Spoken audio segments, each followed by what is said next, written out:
cette vidéo, nous allons faire un équilibre accommodatif du couple oculaire pour optimiser la convergence accommodative sur les centrages en vision de près, étant donné que pour la première fois, on va faire travailler le couple oculaire séparément mais simultanément, donc on va créer une diplopie. L'équilibre bioculaire, c'est juste avant la binocularité, c'est au moment où vous assurez que les deux yeux soient bien au maximum convexes et bien relâcher l'intégralité de l'accommodation, ce qui optimisera du coup l'équilibre de la convergence accommodative et donc le bon positionnement des lignes de regard en convergence en vision de près.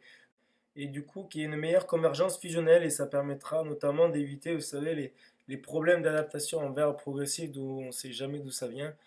Alors bien sûr, je ne dis pas que grâce à l'équilibre bioculaire, vous n'aurez plus jamais aucun problème de centrage en VP.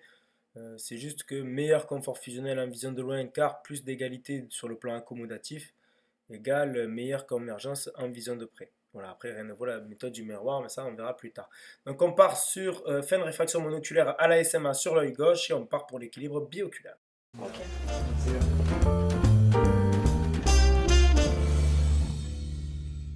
Là. D, H, S, D, Y. Parfait, et là c'est mieux, c'est moins bien, c'est Moins pas... bien. Oh, ok, on s'arrête là. Et alors du coup ici, tu ouvres les deux yeux. Ouais. Ici, ce qu'on fait, c'est qu'on brouille tout le temps de 1 et 2. À cet instant précis, il faut obligatoirement qu'il y ait présence de taches de diffusion. Donc il faut que le sujet soit brouillé. Alors Von Graaff dit 0,50. Vous pouvez le vérifier en binoculaire. En fait, on vérifie que le sujet ne lise plus une acuité visuelle supérieure à 8 dixièmes. Ça veut dire que tu lui présentes 9. Et quand il lit plus 9, donc tu brouilles jusqu'à ce qu'il ne lise plus 9. Et quand il lit plus 9, objectivement, tu vérifies s'il lit 8. S'il lit 8, c'est bon. S'il lit plus 8 et qu'il lit 7 et 6, ben vous isolez 7 et 6 et on met les prismes. Après tu mets... Vous voyez la ligne là-bas? Ouais. Vous la voyez? Parfait.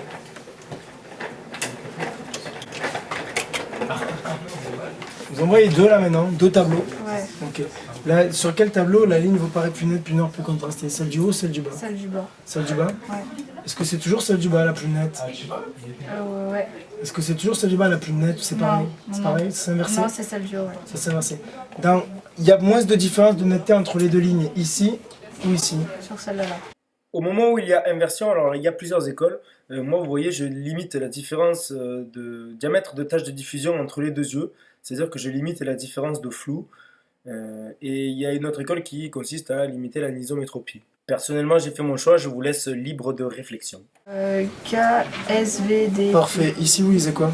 J'arrive pas. Parfait. C'est mieux, c'est moins bien ou c'est pareil? C'est mieux. V, H, C, H, O. Parfait. Ici. Je vois pas. D. Et là, t'as la HD.